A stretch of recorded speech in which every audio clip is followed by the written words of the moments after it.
Well, that was a little sketchy for a bit there for the Golden State Warriors. They continue their 5-game road trip. It was a 4-point game midway through the third quarter. Good news for Dub Nation. The Warriors are now the 6th seed. They're all alone in the standings. I've got Sophia Jones joining me to break down, again, a game that was a little too close for comfort, but Dub Nation, you can rest assured the Warriors took care of business in Charlotte. Sophia and I are going to break all that down. We're going to talk about some interesting Stephen Curry stats. And again, the Warriors, if the season ended today, would be the 6th seed. That is a reason to be happy, Dub Nation. Let's break it all down next. This is the Golden Days.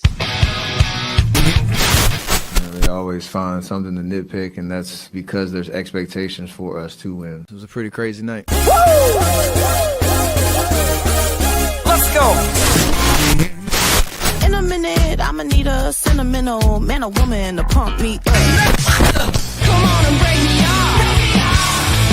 'Cause I get what I want and I like what I see. If you got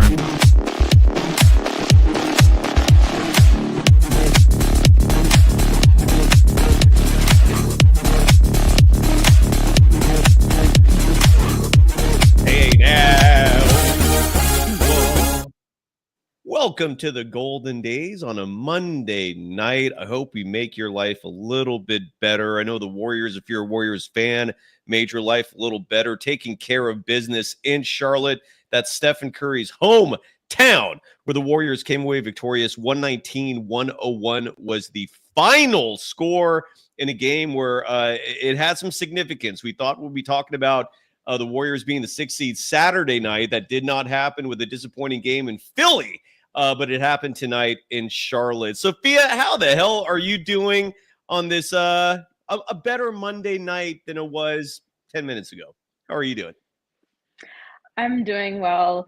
And of course, just happy to see that the Warriors blew open their 4-point lead because, like you said, it got a little scary for a second, but they were able to pull through and get this much-needed blowout win against the depleted Charlotte. Yeah. The Hornets made this game interesting. There's a lot to break down because some things were a little too close for comfort. Some things were a little disconcerting. But the Warriors are victorious. They're going to play the second of a back-to-back tomorrow at Madison Square Garden against the New York Knicks. Before we get into the details and the action, you got to give some love to the sponsors of this program. We're light right now, and this is where before we get to the details, I want to solicit for any prospective organizations, individuals out there interested in partnering up with us. We're looking for sponsors right now. We have 2, maybe 3 slots open, and we're really looking for long-term organizations or individuals who want to partner with us for the grand scheme of things to sponsor Golden Days, all the programs within it, the Rick Barry Show, V for Valkyrie. Wait until the WNBA season gets going. Things are going to be fun. So if you're interested in partnering with us to have your brand juiced up, spiced up, and become way more interesting than usual, email us at Warriors24pod. That's the best way to get a hold of us. Again, Warriors24pod@gmail.com. Email us. We'll get back to you, and let's have a mutually beneficial relationship so you can get the kind of love that we give to organizations like, for example, Visit Humboldt.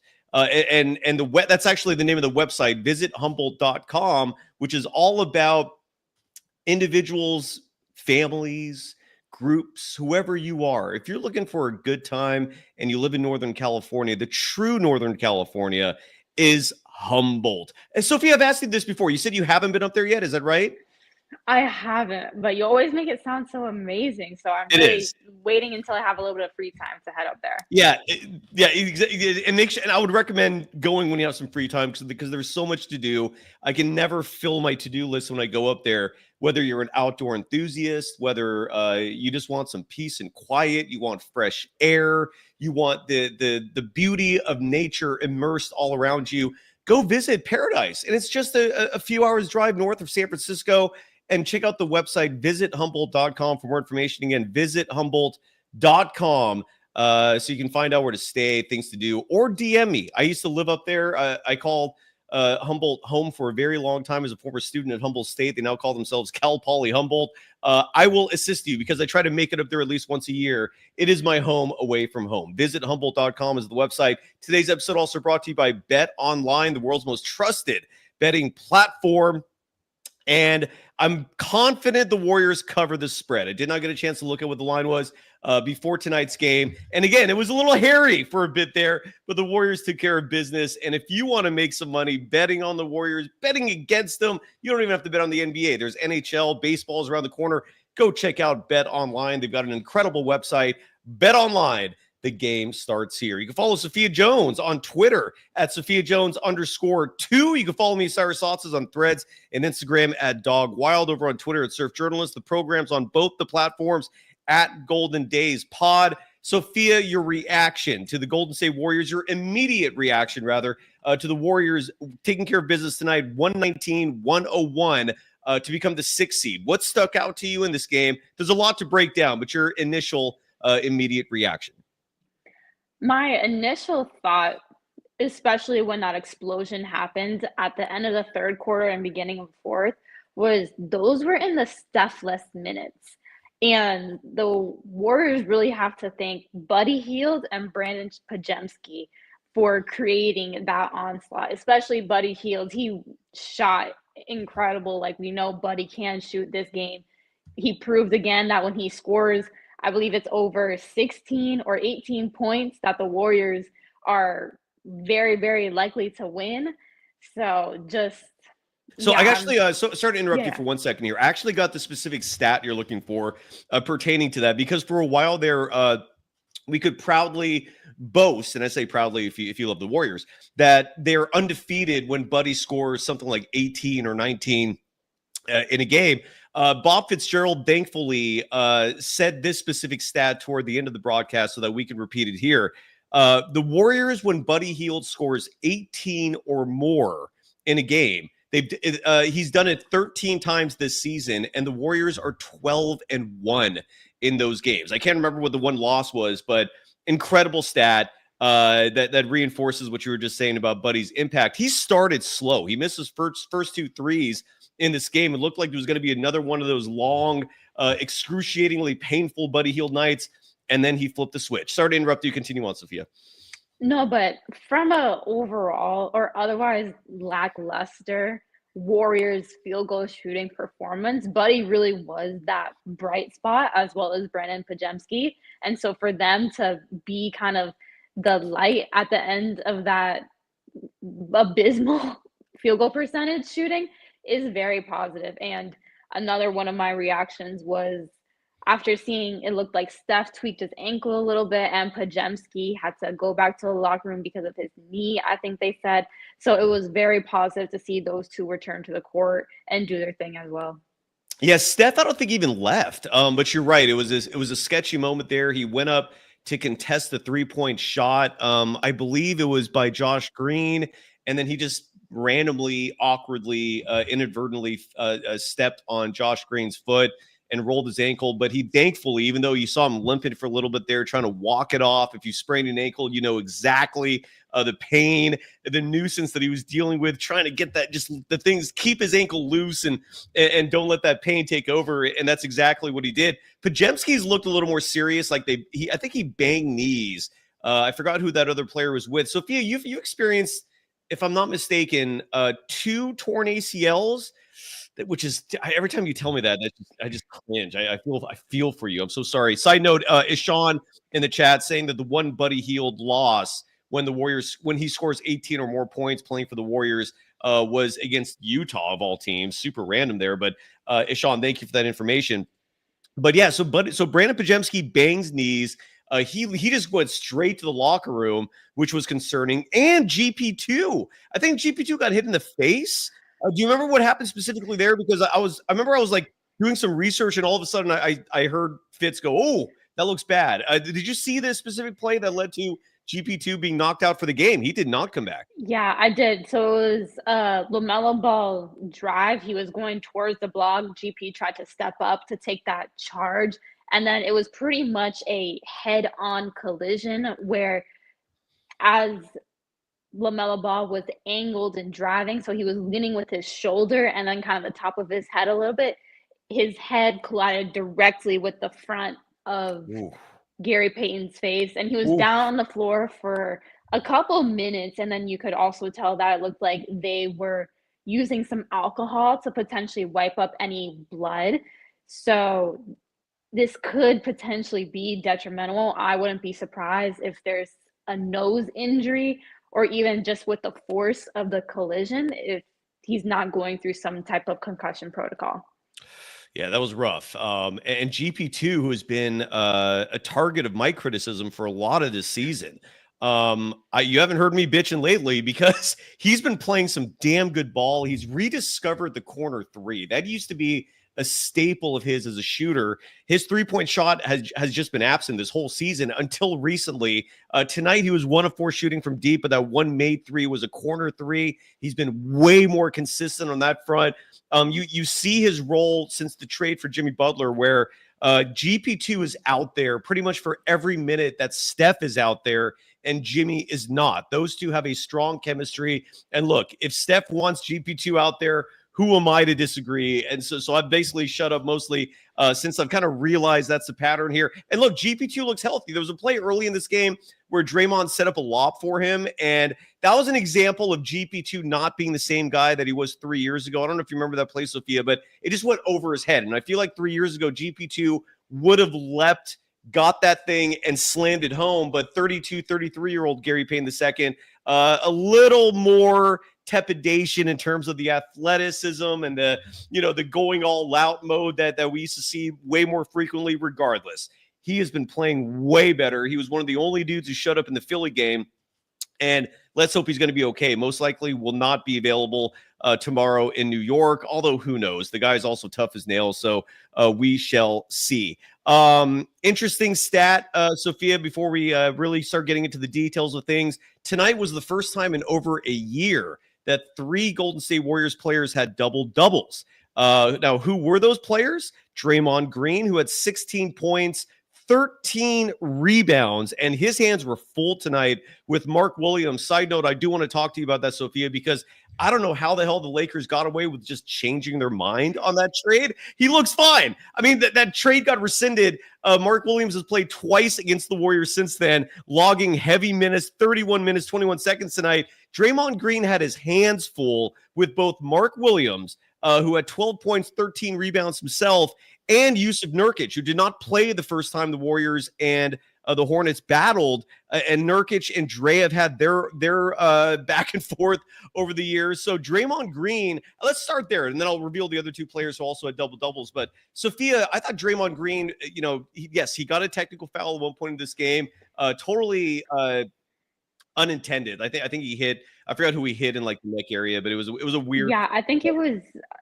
Zachary Richache. Wait, the number No, Saloon. So yeah, okay. I got the French confused. There's French. It's all good. So yes, you're absolutely right. Saloon, who I think recently got converted from being a 2-way player to getting a guaranteed deal with the Hornets. But yeah, Draymond hit Saloon. Side note, who put up 10 points himself for the Hornets tonight, because that's what every other team does when they play the Warriors. For whatever reason, everybody shows up and can hit their shots when versus everyone else, they revert to form. But Draymond Green, I thought, had a fantastic night.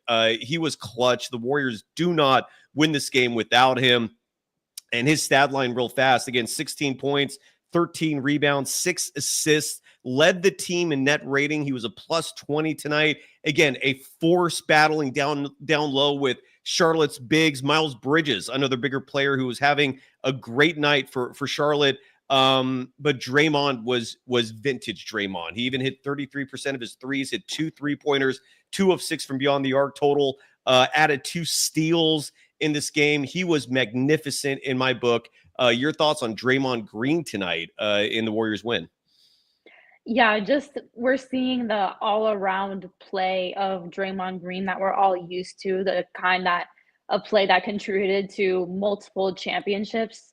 And it's refreshing to see his antagonistic tendencies to still positively result and produce.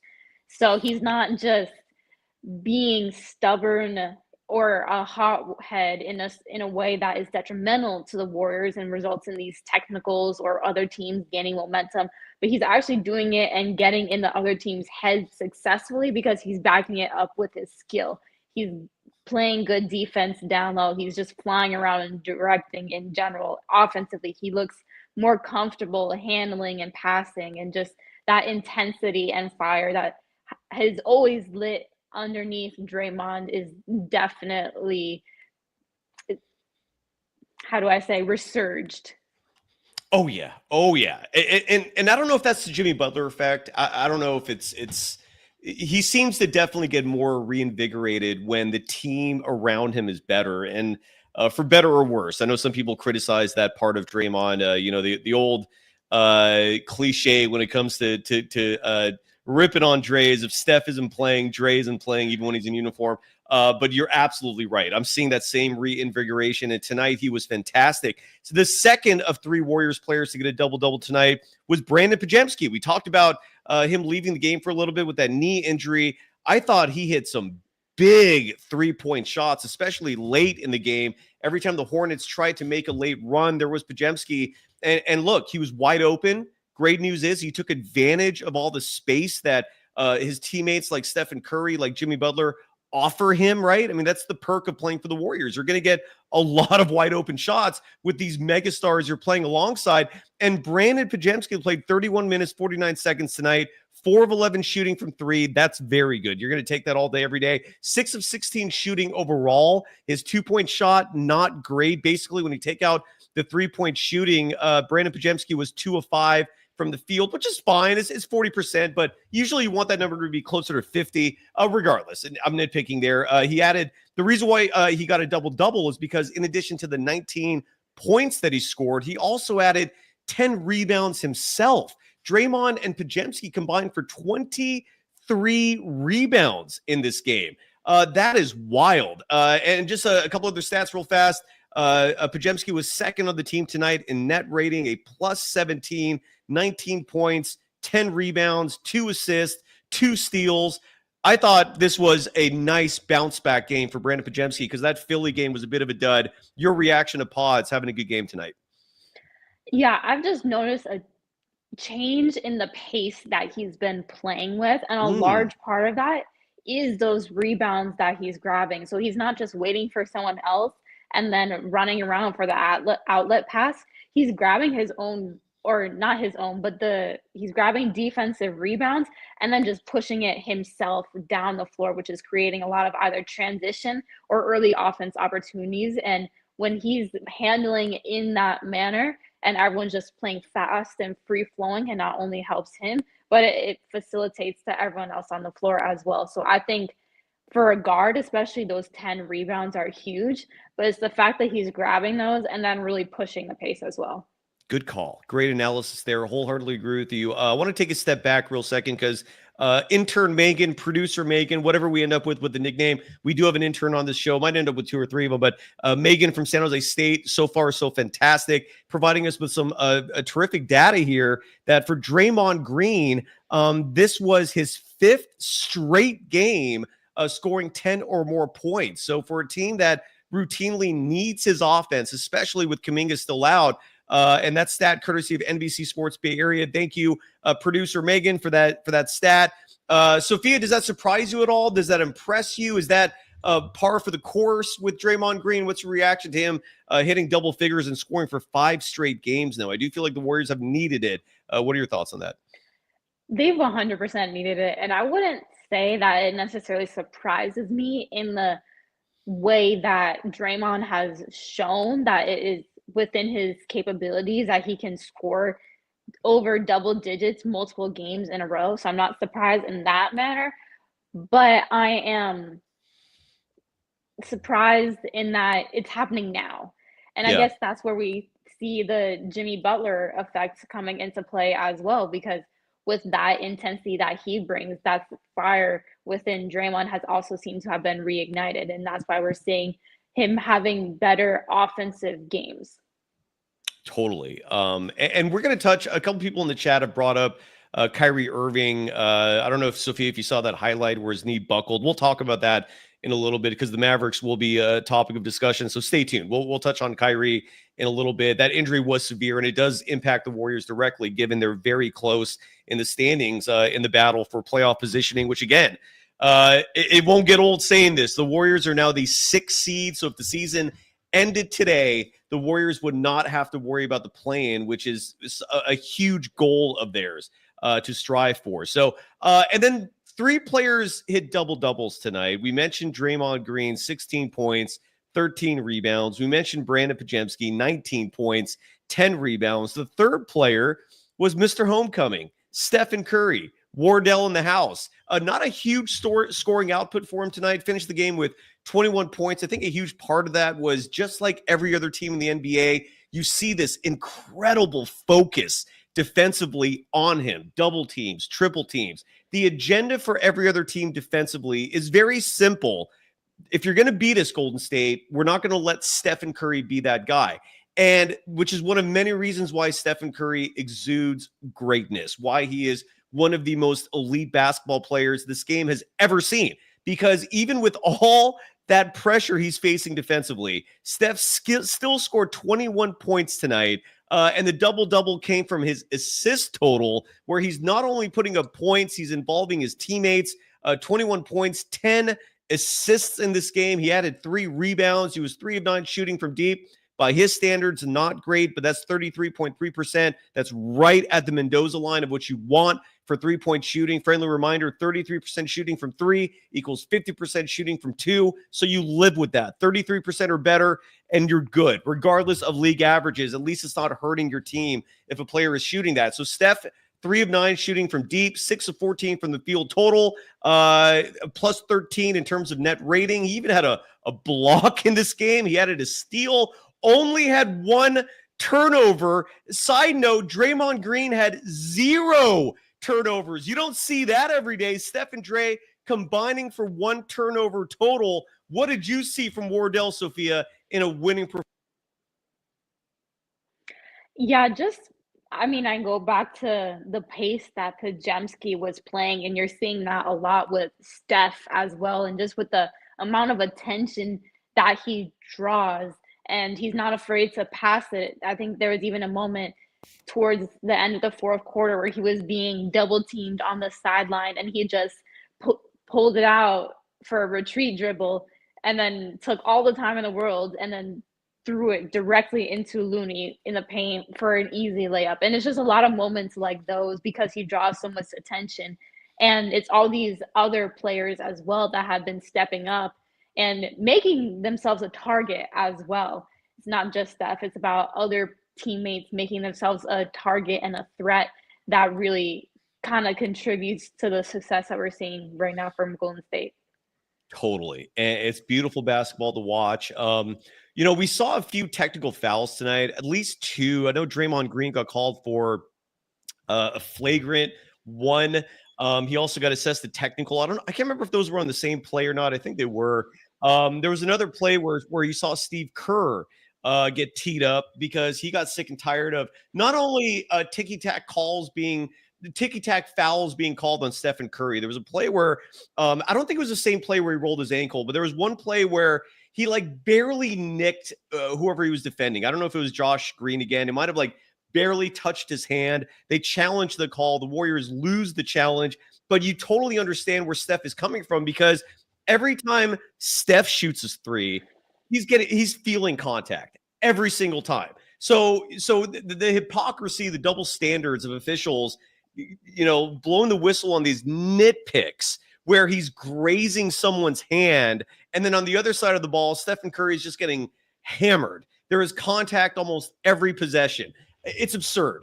And Steve Kerr finally had it, and he got called for a tech because he ran out of challenges after losing that one early in the game. So here is Steve Kerr. He talked about it.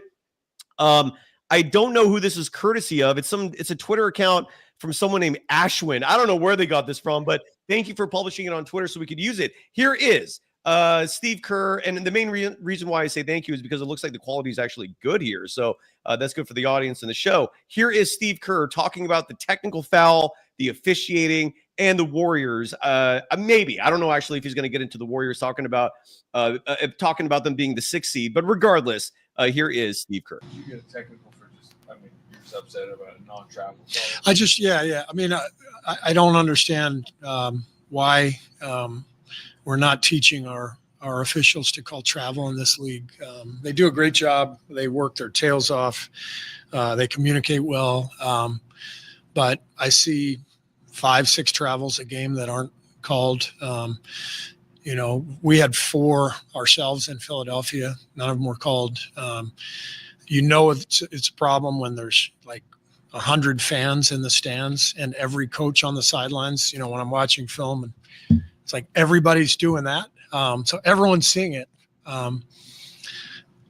So we're clearly not teaching as a league our officials to look at the feet. And I've made that clear to the league. Maybe I'll hear back from them after these comments, but for the good of the game, the entire game is based on footwork.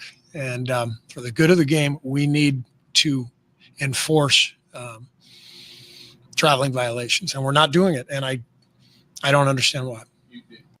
I've heard this exact same line from my friend and routine broadcast partner, Rick Barry. He loses his mind over this, the abundance of travel calls that just go unabated. Like no one is blowing a whistle, no one's saying a thing, and Steve Kerr's had it. And look, I don't blame him. If your team is playing good basketball where you're technically sound, where you're following the rules, and then the other team is just flaunting the rules and getting away with it while you're getting a whistle blown for ticky-tack fouls, your star player is getting mauled and nothing's happening with that.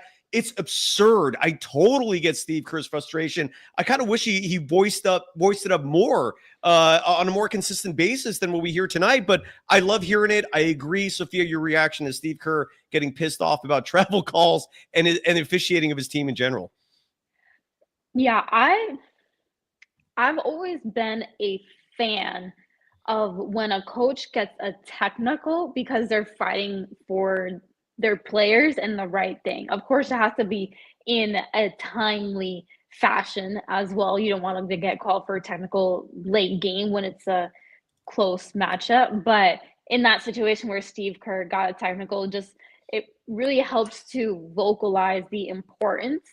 And sometimes it really does help because when you have that much of an emotional reaction, the refs are like, oh, you know what, maybe we actually should look at this more. So I guess I can say I've been a fan of coaches calling out or getting technicals in that regard. And especially it makes the players feel seen on your own team as well. And like the coach has your back. But I think it's completely reasonable for him to make those comments against traveling. There are a lot of games where you see some go unnoticed. And like he mentioned as well, when there are fans and players and staff members all motioning the same travel, but the ref doesn't see it, it might be clearly someone is in the wrong. Yeah, no, you're absolutely right. It's a rule for a reason. I don't, and again, if there was, all I'm asking for from officials is consistency. Meaning, if you're not going to call fouls on Steph, okay, do the same on the other side then. Don't blow the whistle on blatant. Don't blow the whistle on fouls on the Warriors if they're barely touching other players. If you're not going to do the same for Steph, like be consistent. If you're going to call travels, call them on both sides. If you're not going to call travels, well, I granted I didn't see the Warriors get called for it, but still, it's if you're going to break the rules, blow the whistle. Just be consistent. I just wish they'd go away altogether. You see the frustration from the fan bases of literally every team. Like no one is happy about the officiating, and yet nothing's being done about it. I don't get why that is. I heard Adam Silver a month or so ago bring up the fact that referees have a union. It's like, so what? Like that is not some sort of force field that prevents you from making them do their job effectively. It's insane. It's absolutely insane. Anyways, by the way, producer Megan brought this stat up, and it's fascinating to me. And there's a lot of similarities I'm seeing and feeling between 2022 and 2025 Never mind the fact that Stephen Curry looks giddy out there. He looks like he's enjoying playing basketball again. It is crazy that reports are indicating that Steph's knee issues, which he himself has said is causing him problems, just gone. Like he's apparently rehabbed it and his knees feel great. I don't know if they actually are okay, but Steph, for example, like he's going to play tomorrow. He made it very clear to the coaching staff that he feels fine, no minute restrictions, and both Rick Celebrini and the coaching staff acknowledged that. Side note with Celebrini, we're going to talk about Kuminga here in just a moment in terms of when we're going to see him again. But there is a joy to Stephen Curry. He wins the All-Star Game MVP just like he did in 2022. And our producer Megan brought up this crazy stat. When the Warriors won the title last in 2022, Stephen Curry set the all-time three-point mark, right? He became the three-point king during that season, a season where his three-point shooting percentage actually took a small dip compared to his career average. And I think the pressure of finally hitting that mark played a part in that. Even Steph acknowledged it.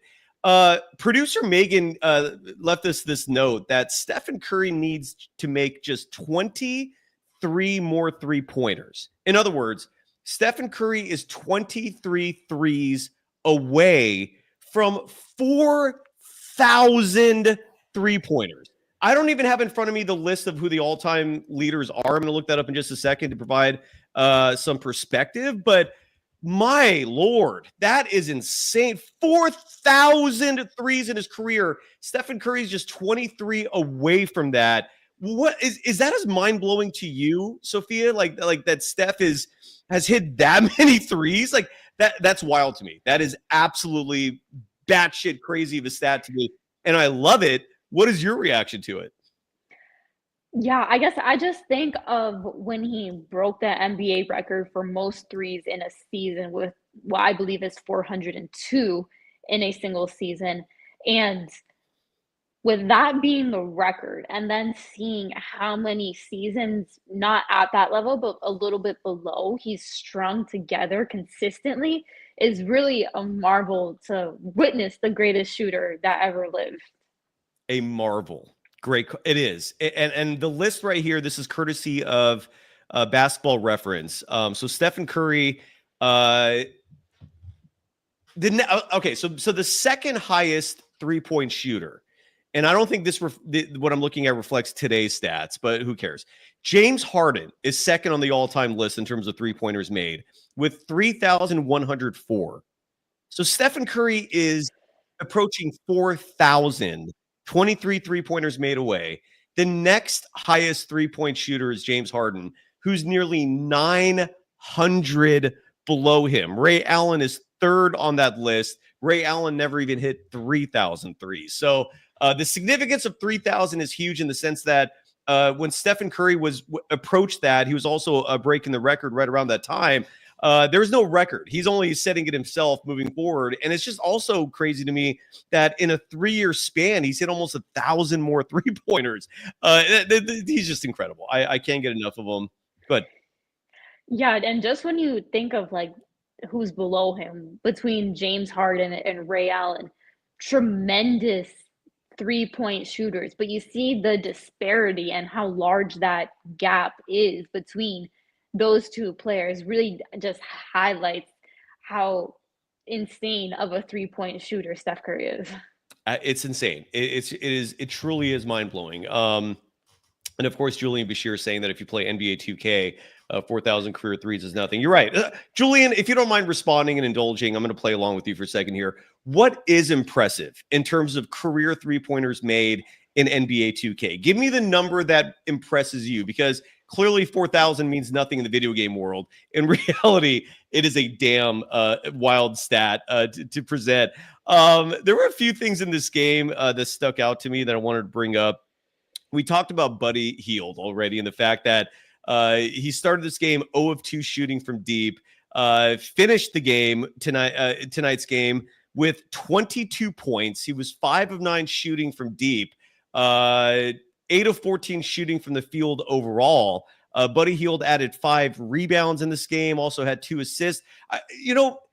Buddy was the 6th man tonight, and early in the game he was struggling, and he missed his first 2 threes, and And I swear to God, I don't know. It was like a simple layup that got him going. I can't remember. What is it, a layup or a free throw? Something happened where he got a really easy bucket. And I remember Kalena Azubuike giving reference to that as a catalyst, that sometimes struggling shooters, all they need, and we've heard that if you play basketball, this is nothing new here in terms of coach talk, right? Where you'll hear the cliche statement that sometimes all you got to do is make the easiest bucket imaginable. Just seeing the ball go into the hoop gives you confidence to start shooting it from deeper. And that happened tonight. Buddy made a very easy basket early in the game that flipped the script. But Buddy, to me, like, he is contributing in other aspects. Like, he sometimes will just have these crazy plays defensively where he gets like a clutch steal and you're like, what? That was Buddy? And or he'll get these really important rebounds. What is your assessment, Sophia, of Buddy Hield at this point in the season? We're about 20 games to go until the season ends. More specifically, the Warriors are 33-28. So there's 21 regular season games remaining. That is absolutely insane to me. With that many games to go, what is your take on Buddy Hield? Because there are nights where he drives people crazy, and then there are nights where he saves the day, like tonight. What is your Buddy take? I know it's really about that consistency for Buddy, where just exactly how you pictured it. The highs are very high, but the lows are also really low because he's gonna shoot shots regardless of the game. It just is a different outcome whether he makes them or not. And in a game like today, it really helps. And honestly, that's just one of those things where you gotta let your shooters just keep shooting, because sometimes you can really just shoot yourself out of a slump. And I feel like from the new year, we've seen that transition for Buddy and how he's kind of had that beginning of the season mentality. But you mentioned his defense as well. And I feel like Buddy at least always seems like he's giving effort. While some defenders necessarily aren't the quickest laterally, or they don't have an in-depth knowledge of maybe some angles and like off-ball defense and staying alert, he always tries and comes in with a lot of effort. And when you have that same consistent approach, that he's good results at the end of the day. He's been, it's there's just no way to predict which version we're going to get. I think that's the safe assumption. And I also think a lot's going to change when we see Jonathan Kuminga come back. I saw you shrug. Do you have anything to add to that? I'm sorry. Go ahead.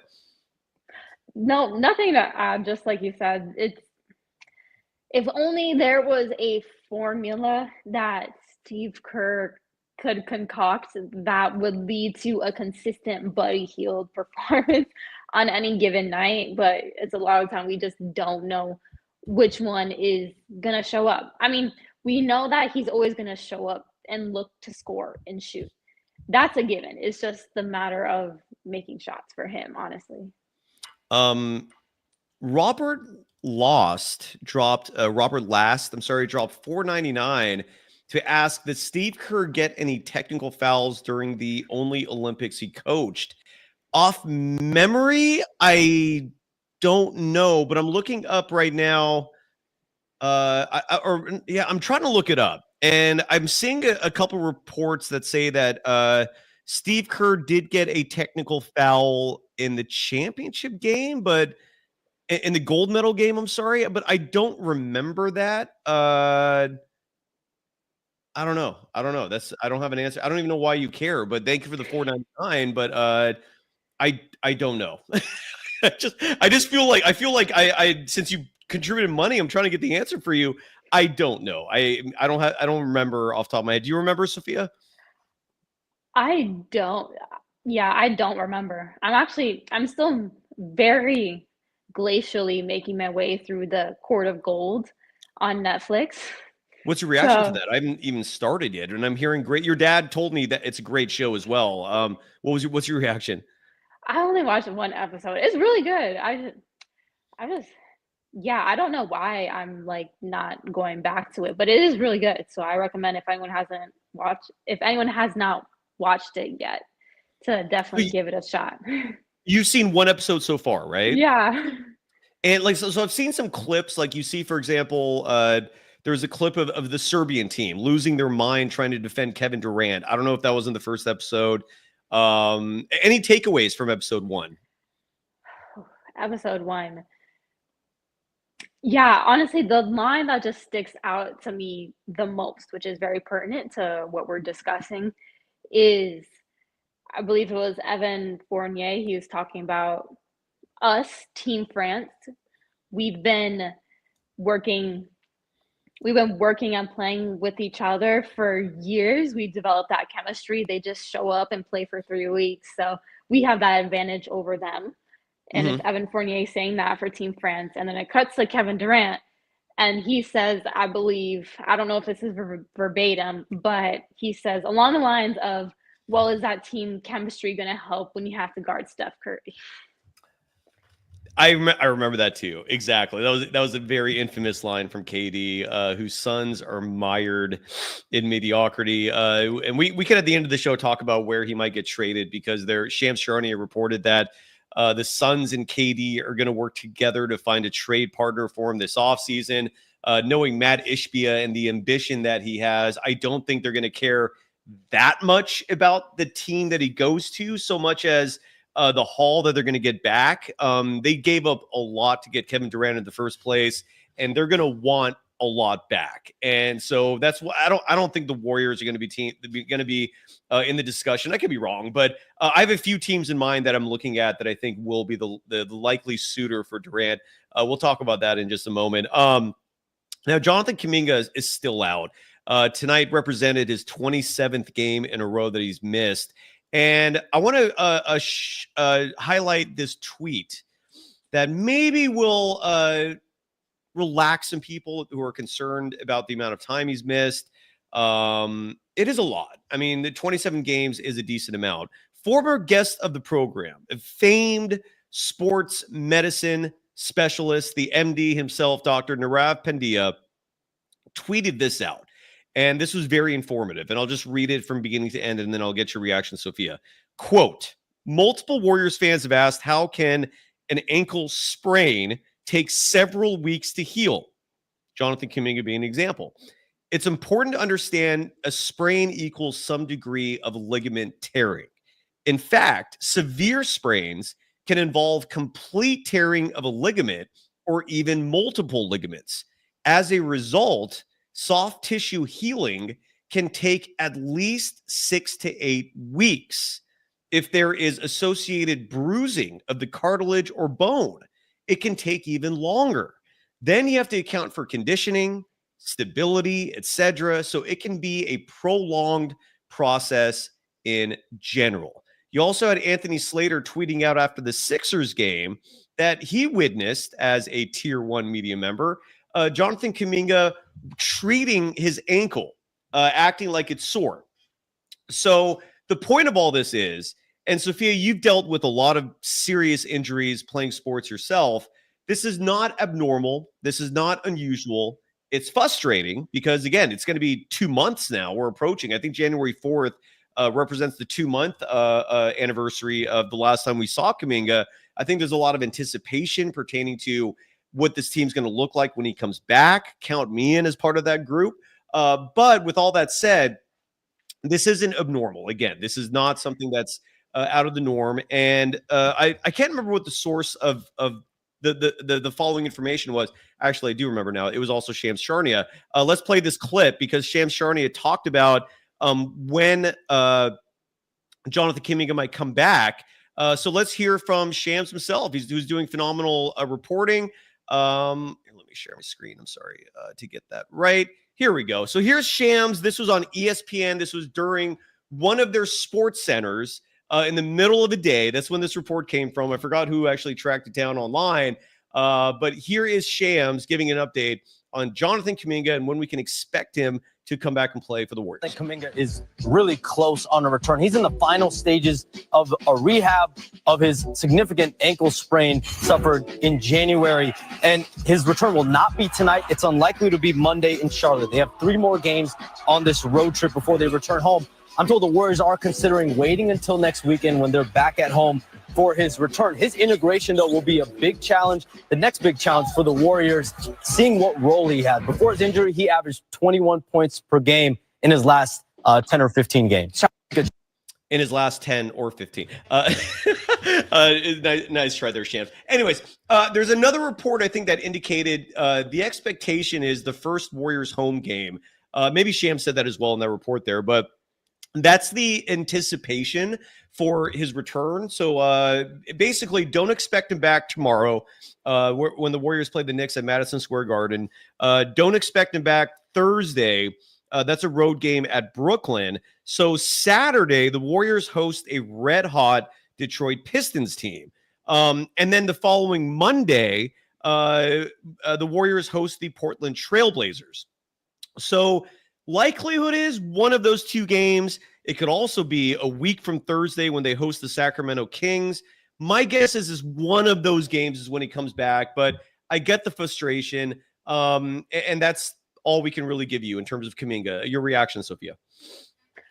Yeah, having dealt with multiple major injuries myself, like you had mentioned before, a lot of the times a player can really be completely healthy, but there's still a return to play protocol where you go through maybe on-court drills and you go through on contact, but in the half court, and then you go to contact in the full court, and you have to get enough reps under your belt, and because then it's limited minutes, and then you can expand your minutes. So it's a very tedious process, and especially when you look at Kuminga, where he's a young kid, he has a lot of future and upside to him. So you want to err on the side of caution when treating this injury, which especially with the ankle, there are so many ligaments and tendons down there, it gets really tedious.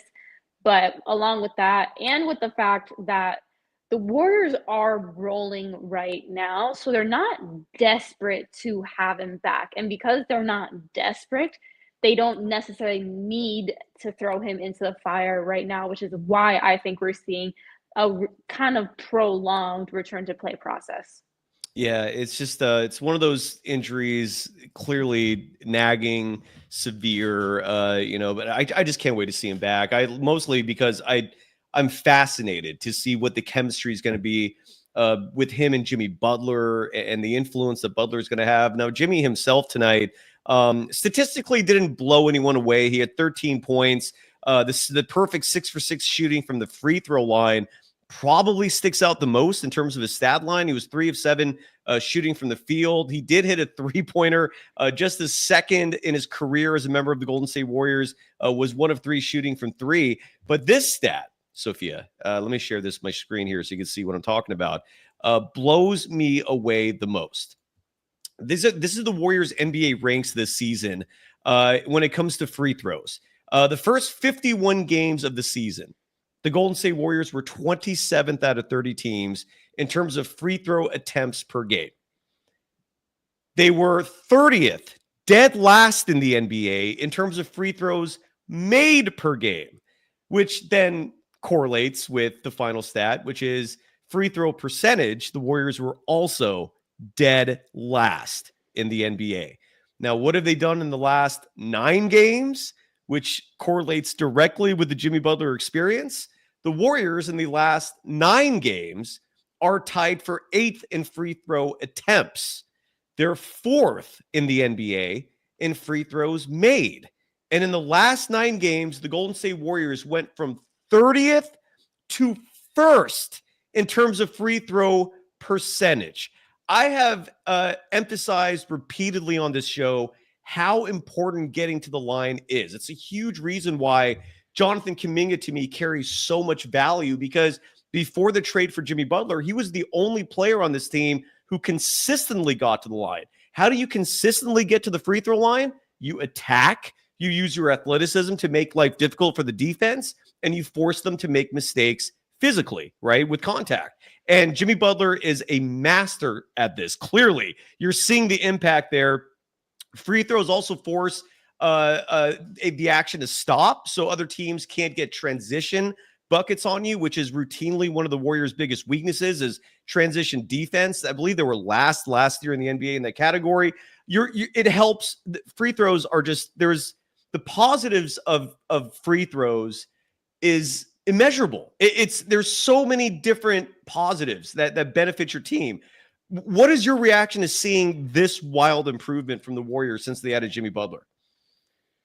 Yeah, and so it's a fact of not only Jimmy being that one getting to the line, and he has a high free throw percentage himself, which has increased that overall team percentage, but just when he's on the floor and how much he affects the spacing and with the amount of attention that he draws and his facilitation abilities as well to create more opportunities within the paint is why we're seeing everyone get to the free throw line more. And I think that that is also why we see the increase in percentage, because when you get to the line more, it's not as daunting because as a player, not there thinking, oh, this is my only trip to the line this game. Whereas you have a couple more on your belt, you had a couple last game and the game before, so it builds up and it allows you to have more confidence when you step to the line. So it really has been a extreme Jimmy Butler effect in that free throw regard. It's incredible. It makes me giddy. It's nice to see the Warriors back in the win column. I thought it was remarkable that despite the fact that Mark Williams, side note, let's just touch on this now real fast. Sophia, is it as crazy to you as it is to me that the LA Lakers were able to rescind the trade for Mark Williams, and they blamed it on the physical that he underwent? They basically said that, I don't know, I haven't seen any specifics in terms of what the health issues are. I saw someone on Twitter bring up, and again, they take that for what it's worth, right? Somebody mentioned it was a degenerative issue in his knee. I don't even know if you can like find that from a physical. You would have to probably get the most detailed MRI scan to maybe see that. And even then you need long-term medical records to have comparisons. So whatever the reasoning is, I'm still blown away that the Lakers were able to just go, we change our mind on this. And it worked when you consider the fact that Mark Williams has played twice against the Golden State Warriors. And tonight he looked good. Like, I don't know what his status is this offseason in terms of whether or not he's a free agent. I guess I can look that up in 1 second, but and I will. But what's your reaction to the fact that the Lakers just got away with that? Is it as normal to you as the Lakers made it seem? Because it doesn't seem normal to me. I feel like the Lakers are just the ultimate privileged organization in the NBA. They get superstars falling on their laps. They get to change their mind about trades with very subjective reasoning. It's insane to me. What is your thought about this, if anything? And again, I thought about it largely because we've seen Mark Williams play twice against the Warriors now, and he looks perfectly healthy. What's your reaction to that, if any? Maybe you don't. Yeah, I've heard a lot of stories where a player's physical is used as a scapegoat on both ends. So we're seeing the example with the Lakers where they're using that physical as an example of, okay, we don't like what this looks like, so we don't want you anymore. But I've also heard it in regards to sometimes players won't even, this is more prevalent in, I would say, like draft prospects, but they won't even send their physicals to a certain team. So they don't even have an opportunity to get a look at them and draft them. So I've seen physicals go both ways, but yeah, to your point, just with the Lakers, that definitely it helps them for that regard that they're one of the most, if not the most storied franchise in NBA history. It's crazy. I love the levity that June Adolfo in the chat brings, saying that the Lakers are going to retire Nico Harrison's jersey. Nico Harrison is the front office man for the Mavericks, who initiated the trade that sent Luka to the Lakers. And we'll talk about them in a second, because if that Kyrie Irving injury is serious, they're screwed. I mean, the Mavericks are done. They're cooked. I mean, it's insane to me. We'll talk about that in just a moment. But and Curtis Aldretti brings up a great point, talking about the GP2 trade a couple years ago with Portland. I mean, that's a great point. And the Warriors did not rescind that trade when they absolutely could have. GP2 barely even played when he came back to the Warriors that season, dealing with all those abdominal and injuries to the groin area. Those are severe injuries that take time to heal. So it's wild. And I'm looking now even at reports indicating that the reasoning for the physical failing was his back. He looks fine out there. I'm looking at his contract situation, and Mark Williams has a team option for next year. He's only 22 years old. It wouldn't surprise me if the Hornets let him go as a make good for putting him through all this, where he thought he was going to get traded to the Lakers. Trade gets rescinded. Mark Williams did not want to even come back to the team at first. He cooled off after a few days. He's, at least what I'm reading here, this is courtesy of Spot Track, that he's on a rookie deal. So he's only in year 2 of his rookie contract. And or I'm sorry, he's in year 3 of his rookie contract. So next year is reportedly going to be a team option. I don't know if the Hornets already exercised that, but he might be available this offseason. And my entire point to all this is, if he's available and he somehow ends up on the Warriors, I'm giddy. I would love this guy on the Warriors. Like, what are, like, do you, I see Mark Williams play, and part of me is like tripping that the Lakers changed their minds on this guy. Like, I want him on my team. What are your thoughts? It's definitely, I would have to see more games by him, honestly, because like you mentioned earlier in the show, where the Warriors always get a team's best competitive effort.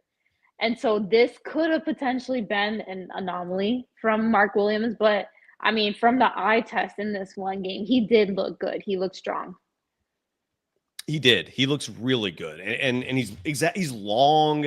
He's got touch around the bucket. I do, sign me up if he's available. I would take him all day, every day. Derek Simmons, who had a legendary rant Saturday night following the Warriors-Sixers game. Your rant got aggregated on social media, Derek. I don't know if you're aware of that, but Simmons writing in the chat that he has a feeling, ooh, I like this, that Stephen Curry is going to get his 5th ring this season. I'm with you. I need to see that St. Patrick's Day game, Warriors Nuggets. I need to see how Jonathan Kuminga fits with all this. I'm not at a point where I'm going to, proclaim some huge prediction that can come back and bite me in the ass, but I'm not there yet. But I get it. I get it. It's everything does seem to be lining up nicely for Stephen Curry and the Warriors right now. We shall see. But I can understand you feeling that way. I get it. I totally get it. And Derek adding, the 23 season was ridiculous. So many calls for the floppers, referring to the LA Lakers, who won the Western Conference semifinals, beating the Warriors in 6 games. Yeah, that series drove me insane for a lot of reasons. That hurt. That one hurt. Coast to Coast dropping $9.99. Thank you for the donation, saying that I think the medical staff is just, do you understand that, Sophia? Sissies enough with the stupid conservative stuff. If he's not ready to be on the road with the team, take accountability if you screw up instead of this back and forth. Okay, so I'm figuring out what you're writing here, Coast to Coast. The grammar is off a little bit, and that's okay. I think what Coast to Coast is saying in the chat is that the medical staff should not have led us to believe that Kuminga could come back this trip. They miscalculated. Good call on. You're right. I think that's fair.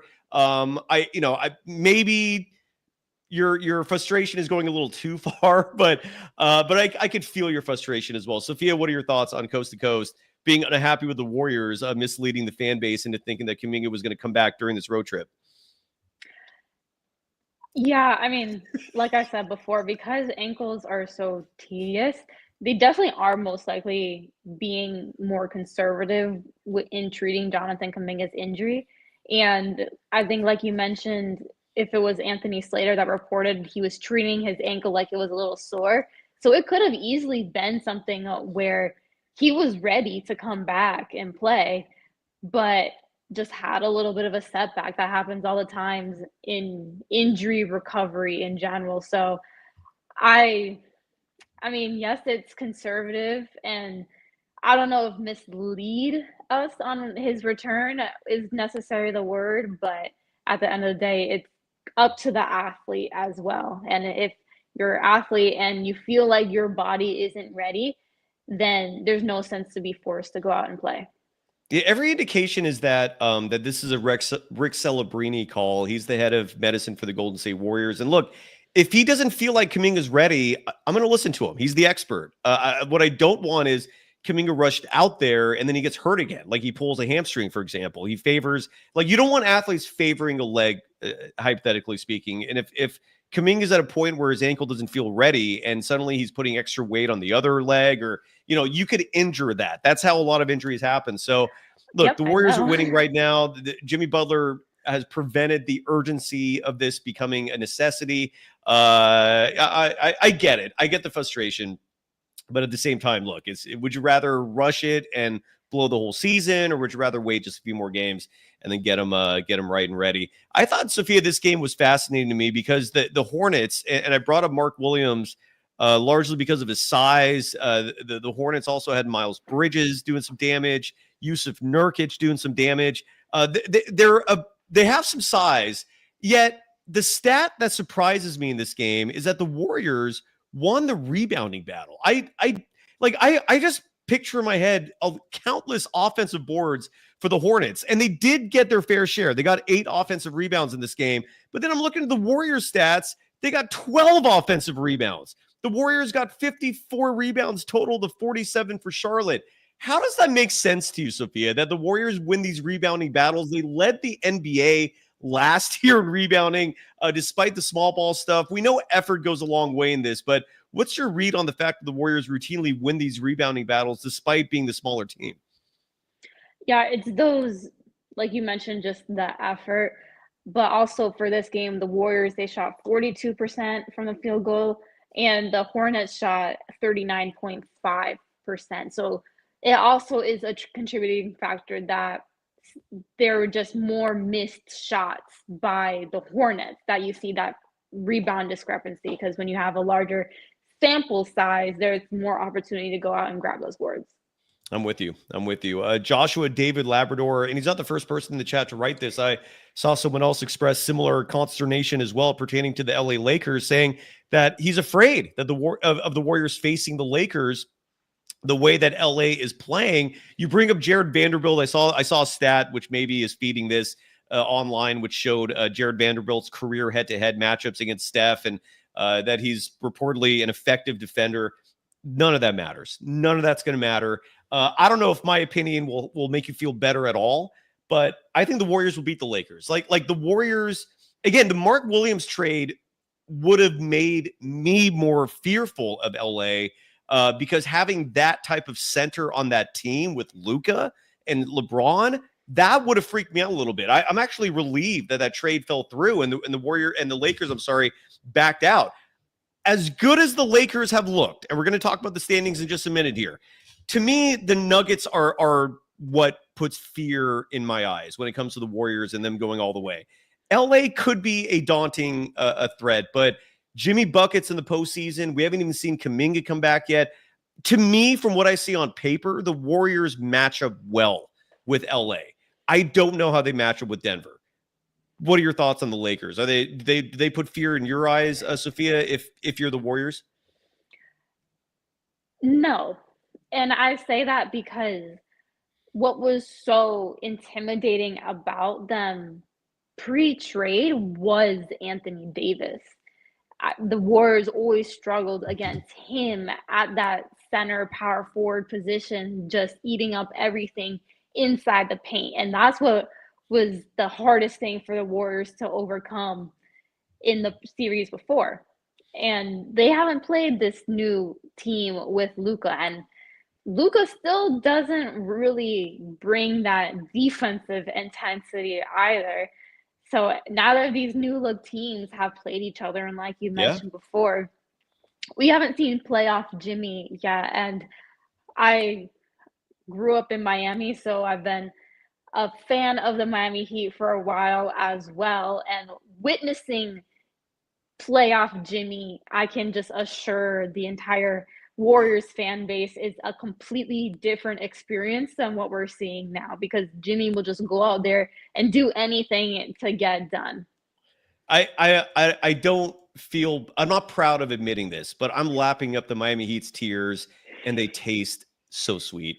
It's delicious. It's quenching my thirst. Miami is so bitter at Jimmy Butler being happy, at the production, at the Warriors. Like, you're from that area. Like, have you heard anything in terms of the fan base? They're just pissed, because I'm loving it.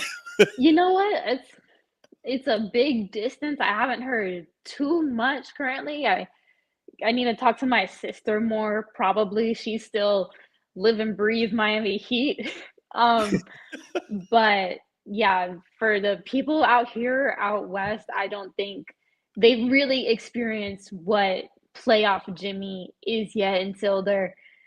I mean, I have so many memories of him going up against Boston and Milwaukee and just getting into everyone's face. And of course, there's that meme of him in the finals just slumped over the baseline media table, exhausted from all the effort that he's put in. And I think that we're really going to see that come April. Yeah, and there's folks like Kepik or Sepik, or no, Kepik, I think is how you pronounce it, who's writing, "Listen to me." He added extra E's in there. That's why I said that. Adam Silver will ensure that the Lakers will beat the Warriors if they face each other.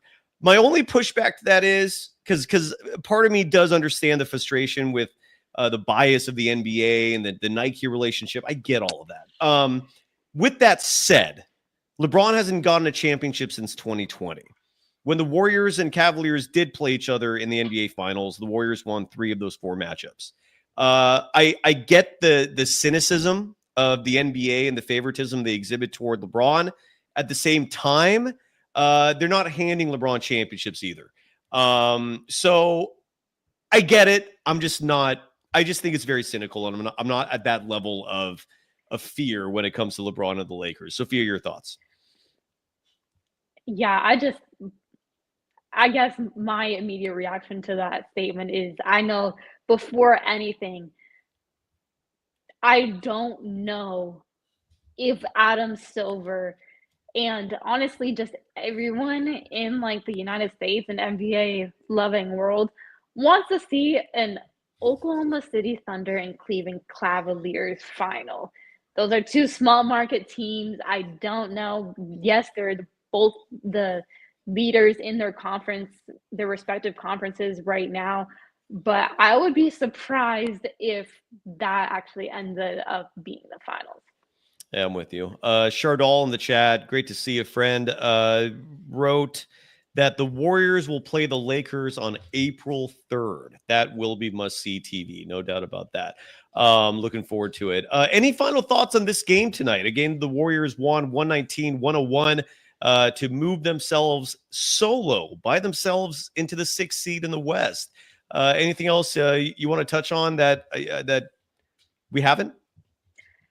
I would just say I'm looking at just the team stats right now. The Warriors had 32 assists on 40 made field goals. So they were really sharing the ball this game, which is something I love to see. And I think that's how you create a sustainable offensive structure. And the turnovers, the Warriors only had 9 compared to the Hornets 17. So those were some stats that really stood out to me. The ball movement, like when the Warriors are at their apex with the ball movement, and tonight wasn't it. The assist number is fantastic, but I think if you watch enough Warriors basketball, you know what I'm talking about in terms of those games where the passes are just crisp, the timing is perfect, and the Warriors were at about, I think I'd say like 80% there in terms of the efficiency of the offense, just clicking on all cylinders. But 80% still results in what we see, which is what you mentioned, the assist number. The ball was moving, the efficiency was there. The only part of the Warriors offense that I feel like wasn't overly efficient, and that's largely due to what was going on earlier in the game, was their 3-point shooting. They did finish this game tonight despite taking 50 3-point attempts. That's a big number, folks. They did hit 36% of them when all said and done, 18 to be precise, whereas the Charlotte Hornets were not hitting their threes tonight. They were 11 of 40 from deep, hitting 27.5% of those.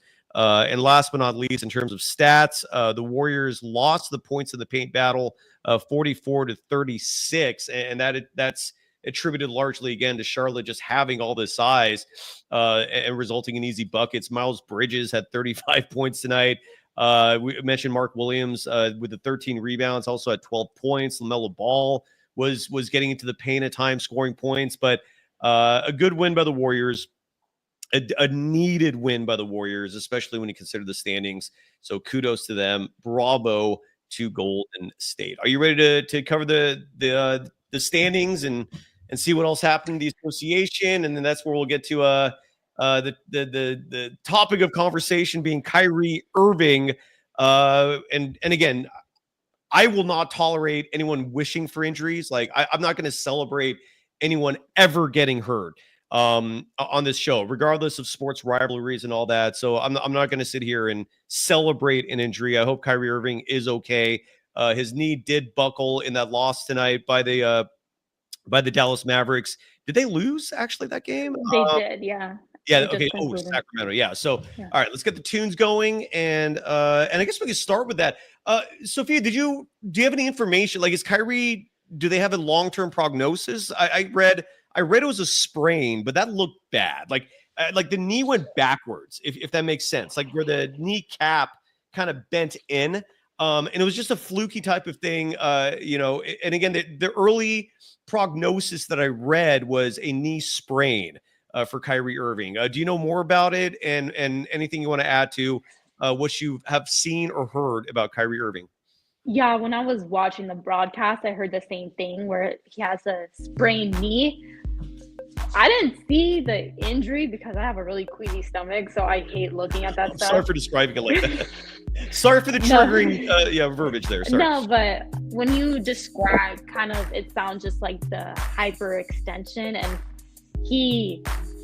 honestly, a lot of credit to Kyrie Irving as well, because he had that injury. He could barely put any weight on it walking off the court, but he stayed on to knock down the 2 free throws because he got fouled on that play. So it was kind of a very inspiring moment by Kyrie to do that.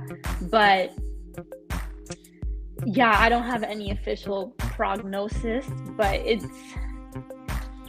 I guess it's just Dallas is just really depleted and down on its luck with all these injuries right now. What do you expect making a trade like that? I know that there's there's no correlation between the two, but if we're talking about mojo and vibes and all these superstitious level talking points that is not rooted in science, yet a lot of people believe in it, and some of it is hard not to believe in when you see what happens in this world. But my point is, if you're Dallas and bad things are happening to you in your franchise, like, what did you think was going to happen? Trading away the face of your team. The whole thing is maddening to me. Go ahead, sorry. Yeah, with kind of circling back to the Kyrie Irving injury as well. That's what happens when you have a lot of players go down, and he's had to be the one to pick up the load. And he's kind of taken all that burden on his shoulders. He's having these outstanding performances. And unfortunately, when you have injuries like that, I had a similar hyperextension of the knee. Ooh. Where it's then not similar in terms of I just hyperextend my knee, but Sorry. I basically had it because this was back in 2021, I believe, and I had just gotten done spending like 18 days in self-isolation because I had COVID. And then I was returning back, and it was just full throttle straight away for me. And just my body having to take on that load is what led to that injury, which is something that we could be seeing with Kyrie Irving, and kind of the same pattern in terms of him just taking on a tremendous load, having so many players go down on the Mavericks roster. Great point. Luka Doncic had an insanely high usage rating, one of the highest in the league, meaning the ball was in his hands a lot. So when you're trading him away for a player like Anthony Davis, who is not a facilitator, you're basically putting all of that pressure on Kyrie Irving. And there, in terms of bringing up correlations, there could be one there. Great point. 100% agree with you on that front. The same worry I have with Draymond Green starting games of the 5, for example. Like, I just don't like putting star players in these positions where extra pressure is being added on, because you're increasing the probability of a bad thing happening as a result. And so I totally understand where you're coming from with that. And again, tonight, the Dallas Mavericks losing at home to the Sacramento Kings 122-98, a game with tremendous playoff implications because both these teams are directly behind the Golden State Warriors in the standings. We'll talk about where they are in a little bit. But again, Sac, improving to 32-28. Dallas dropping to 32-30. Kyrie Irving in this game before he got hurt was I'm trying to look down his stats here. He had 7 points in this game. Oh, this happened early in the game, the injury. He only played 9 minutes. I didn't realize that happened in the first quarter. Okay, so so that means I'm guessing Dallas was just demoralized after this. Is that a safe assumption? What do you think, Sophia? Yeah, I mean, and it was watching the game and the injury happened. Kyrie, he remained on the floor for a while, and then he knocked down those free throws, but all the air was pretty much taken out of the arena there, and you could just see stricken expressions throughout everything. And I believe the Kings, with that win, they actually swept the season series versus the Mavericks. So that could be another thing where the Sacramento is also just another good matchup against the Mavs. They seem to like that a lot. Yeah, that's a great point there.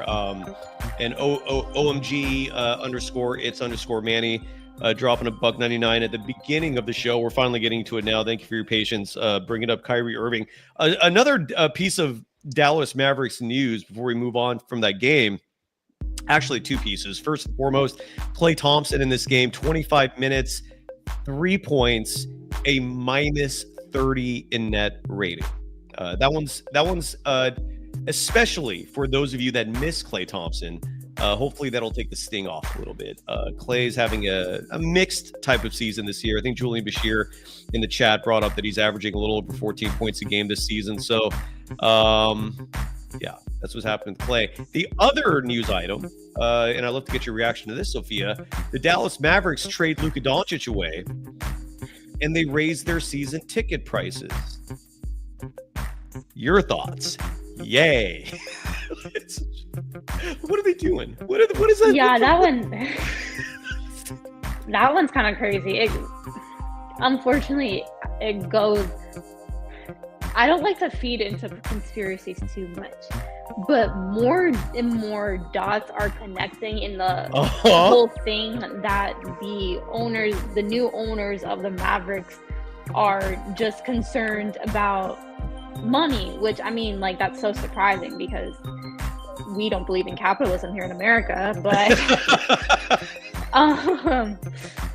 but yeah, just because there's that whole conspiracy that they didn't want to pay Luka. They're raising these season ticket prices, and again, like Julian Bashir is saying, they're trying to move the team to Vegas and alienate the fans. Makes sense. That makes more sense. It's aligning a little bit. Like I said, I'm not one to usually feed into conspiracies. I'm really not. But a lot of things are making sense. Yeah, agreed. Joshua David Labrador in the chat bringing up or asking what our opinion is of the OKC Thunder, a team that the Warriors won. I believe, or I don't know if they won, but they're ahead in the season series 2-1. I have to look at the schedule to see if they play one more time. But as weird as this may sound, as ignorant as this may sound, as naive as this may sound, I don't fear them. The OKC Thunder, their entire system, roster is modeled after what the Warriors have been doing. I don't fear teams trying to copy the Warriors. It's never worked before. I don't see it happening as long as Stephen Curry's at the peak of his powers, and especially with Jimmy Butler in tow. So, again, maybe I'm totally delusional saying this, but of all the teams in the NBA that give me pause in terms of discussing how far the Warriors can go in the postseason, OKC ain't it. So if the Warriors end up facing them, let's say in the second round, bring it on. If they face them in the Western Conference Championship, bring it on. I see Draymond Green owning the psychological battle. I see Stephen Curry lighting it up. I see Jimmy Butler, who you brought up, Sophia, astutely earlier in the show, playoff Jimmy emerging. OKC does not want to face the Golden State Warriors. Those regular season games matter. Jonathan Kuminga lights it up playing against that team. They are the perfect formula for a Warriors team to play in the postseason. Bring it on. Your thoughts, Sophia? I agree. To me, and looking at that, for the most part, this OKC team is on a similar trajectory that they were last year, and they got beaten by the Mavericks. And the Mavericks last year weren't even a extremely indomitable force. So, no, to agree with you, I don't really get too concerned against the Thunder. Producer Megan, I'm with you. The Warriors have to face them in the playoffs. Totally with you. Producer Megan behind the scenes is a maniacal Warriors fan. So Megan, if you don't mind, and at some point, if Megan feels comfortable, she'll start coming on the show every once in a while. I'm leaving that up to her. But Megan, type to us what your thoughts are on the OKC Thunder. I want to get your perspective in terms of whether or not you fear them. I'd love to know that. We'll get that report in just a second. Moving around in the association, speaking of the OKC Thunder, they took care of business tonight at home, defeating the Houston Rockets 137-128. OKC improving to that was their 50th win. Wow, so they're now 50-11. The Houston Rockets are reeling a little bit. They dropped to 37-24. Shai Gilgeous-Alexander 51 points, 7 assists. That ain't 56, folks, but still very impressive. Cam Whitfield for Houston, 27 points, 11 rebounds, 3 blocks in the loss. I think if that game bears any relevancy to the Warriors, it's the fact that Golden State is now just 4 games behind Houston for the 5 seed. The Warriors own the head-to-head this season, so if they end up tied, Golden State's ahead of Houston. Your thoughts? Yeah, and Houston, having started off or been kind of that second seed in the West for a while, to see them now slip to 5 in the last 10 games, they're 5-5 on a 2-game losing streak. They could potentially slip down further, which would then potentially put the Warriors in the 5th seed, playing against, as of right now, a Memphis Grizzlies. That's another team that doesn't scare me either. I think they scare me more than Houston, but I think the Warriors can handle them too. Even with that 51 points that they lost by? Even with that ugly game this season. No fear. Moving on. We got a few more games here tonight. Not a super heavy docket of games, but still decent. The Atlanta Hawks, speaking of the Memphis Grizzlies, Atlanta beat them 132-130, which means the Warriors also climbed in the standings toward Memphis as well. Well, I don't know what the game's back is. I'll reveal that in just a second. But Atlanta improving to 28-39. Memphis dropping to 38-23, which means that they are 5 games ahead of the Golden State Warriors. And the Warriors currently own the tiebreak. They've beaten Memphis 2 out of 3 times. I think they play one more time later this season. Desmond Bane, 35 points, 10 rebounds, 10 assists in the loss. So a triple-double in the loss. Caris LeVert, relatively new addition for the Hawks, 25 points, 3 steals.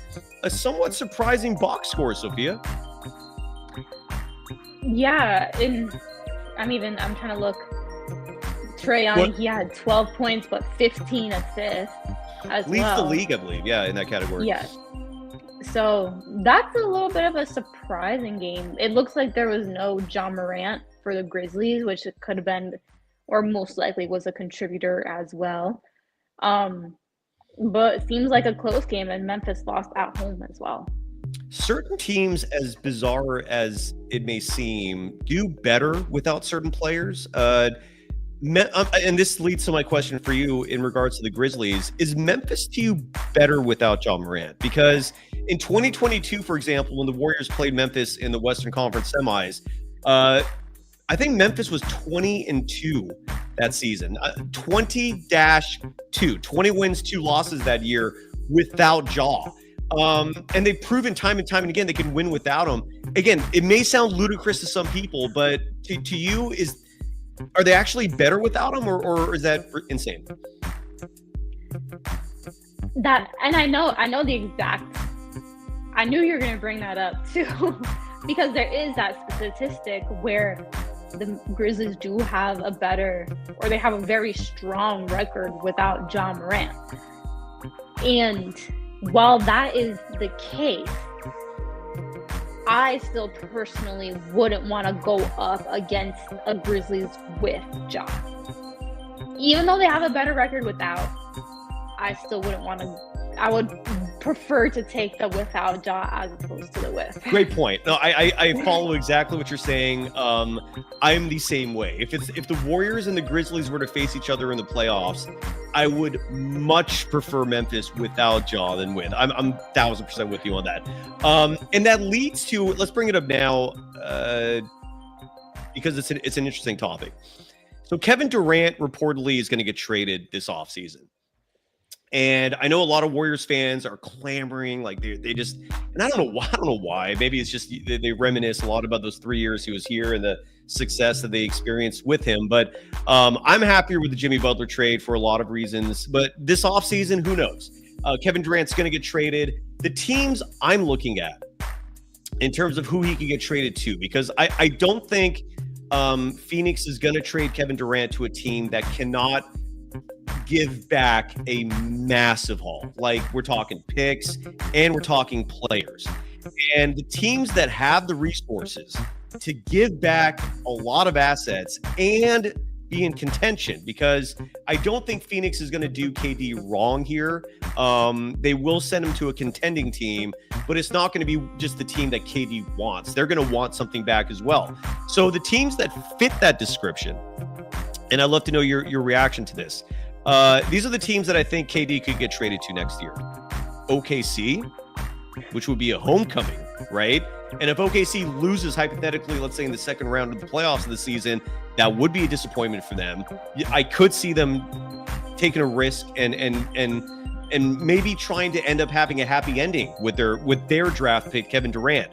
So OKC could be a team. Memphis Grizzlies could be a team. And we've heard some speculation about John Morant possibly being a trade piece. I could picture Durant and Jaren Jackson Jr. causing a lot of havoc together. And maybe the team that makes the most sense on paper. There's actually two more. And two more teams. The Houston Rockets. And I see Houston as being a team that could offer a hell of a lot back. The Minnesota Timberwolves, although I don't know what they could trade for Kevin Durant, and San Antonio. That makes 5 teams. I'm sorry. Those are the 5 teams I see. San Antonio is another one just because, again, they've got a ton of picks. They could offer personnel. Stephen Castle might be someone who's a big enough name, a big enough young name that will entice the Suns. Those are the teams I think KD will go to next year. One of those 5, although Minnesota, maybe, I don't know if they have the assets to trade for him. So maybe it's just a 4-team race. What are your thoughts on that? Maybe I'm wrong. Maybe I forgot someone. Your thoughts? No, when the speculation originally started, the team that makes the most sense, in my opinion, is the Houston Rockets. They're closest to being right there to be a contender. And they, like you mentioned, also, they have a lot of assets to give back. Because if I'm Phoenix, one of the things that they've struggled with when they've tried to assemble these super teams with the superstar players is depth. So they're going to want a lot of players back. And Houston is definitely one that I can see them doing. But you bring up the Timberwolves as well, which I would think is a very interesting prospect as well, because right now they're kind of, after making the Western Conference Finals, they're having a pretty lackluster season to follow it up. They made a shocking trade last year for trading away Karl Anthony Towns for Julius Randle and Dante DiVincenzo. So that's kind of, they've shown that they're not afraid to make moves like that. And Anthony Edwards and Kevin Durant have a great relationship. They were with each other on Team USA, so they spent a lot of time with each other during the summer. Anthony Edwards has openly said that Kevin Durant is his favorite basketball player, and that's what he was looking forward to most during the Olympics, was playing with KD. So it could even be something where he goes to the team himself and is like, look, you guys need to make this happen. So that's a potentially intriguing option I could see if they make a lot of pieces work out. Yeah. And someone in the chat, I think it was Gilbert Arbalo, brought up that you're a Suns fan and you'd love to see the Rockets gut their team for Durant. And I hate to burst your bubble, but you look at the Rockets depth chart and trade players like Reed Shepherd, like Cam Whitmore, Tari Eason, Jabari Smith Jr. Like they have so many young yet exciting assets that they could trade where they're not gutting their team, but they're getting back at Kevin Durant. And like Alperen Şengün, hypothetically, you could trade him, and I'm sure Phoenix would love that. You still have Jabari Smith as your center if you do that, and that's another player where last year some people were talking about the Rockets being a better team without Şengün in the lineup, given he slows things down a little bit, trudging along at his pace, if you will. But Şengün did make the All-Star team this year, the All-Star game this year. Anyways, my point is Houston has a stockpile to throw at the Suns, and I could see them ending up with Kevin Durant. But great call about Anthony Edwards and that relationship. I just think it's crazy picturing those two play with each other. Like, it would be exciting basketball, even if it's on another team and not the Warriors. We shall see. A few more games, wrapping it up here on a Monday night. I can't believe it's Monday. The Miami Heat taking care of business at home, beating the Washington Wizards 106-90. The final, Miami improving to 29-31. The Wizards dropping to 11-49. I am going to take a look at the box score here because I'm curious to know how some former Warriors did. So Andrew Wiggins did not play. Off the top of your head, Sophia, do you know how many games he's missed? That makes at least 2, maybe 3. I'm not sure, but I'm looking at the box score as well, and it's saying right ankle sprain. So I don't know if this just happened, but there are a couple of DNPs that are kind of racking up for the Heat. Kyle Anderson did play for him. He played 25 minutes. I do miss him. I thought he was good, but anyways. And then 2 games to read off to you. The Portland Trailblazers 119-102 winners over the Philadelphia 76ers at home. See, that's the Philly that normally shows up, not the one that the Warriors played Saturday night. What was your reaction to Quentin Grimes turning into like a Hall of Famer for an evening, pouring 44 points on the Warriors? That was absurd. What were you thinking when you watched the game Saturday? Yeah, I was just like, I know that's not who I think it is. That was my impression, because Quentin Grimes. I know that's not who I think it is. I mean, Paul George, sure. It's ridiculous. I know he was out, but or Tyrese Maxey, sure. 5 Quentin points. They held him to 5 points, but Quentin Grimes puts up 44. Do you know how many points Quentin Grimes scored tonight? Oh, how many? 14. Yeah, that makes sense. Quentin Grimes was 0 of 5 from deep and scored 14 points. Against the Warriors, he puts up 44? Yeah, just going back to our point where the Warriors always manage to get other teams and players best. Paul George, who did have a great fourth quarter against the Warriors. DNP tonight, left groin soreness. I'm guessing because of that Warriors game. he probably worked so hard. He injured himself for tonight. Kelly Oubre Jr., another player who looked like an all-star against the Golden State Warriors, dropped 20 points on him. Tonight, DNP illness. It's absurd. You're absolutely right. Every team brings out their best when they play the Warriors. Even in a season like this, where they're currently now the 6th seed. They were the 7th seed when they played Philly. One final game in the scoreboard to wrap things up here. Detroit and Utah are playing each other. They're in the 4th quarter, but this game looks like it's a wrap. The Jazz are going to drop to 15-46. Detroit will improve to 35-27. Detroit currently leads the Jazz 114-91 with 5 minutes and change remaining in that game. Cade Cunningham currently has 29 points, 9 assists, 4 steals. Flipowski, 22.7 rebounds for the Jazz. That game, not a final, but Detroit will in all likelihood come away with the win. And that leads to the standings. Oh, this is the best part.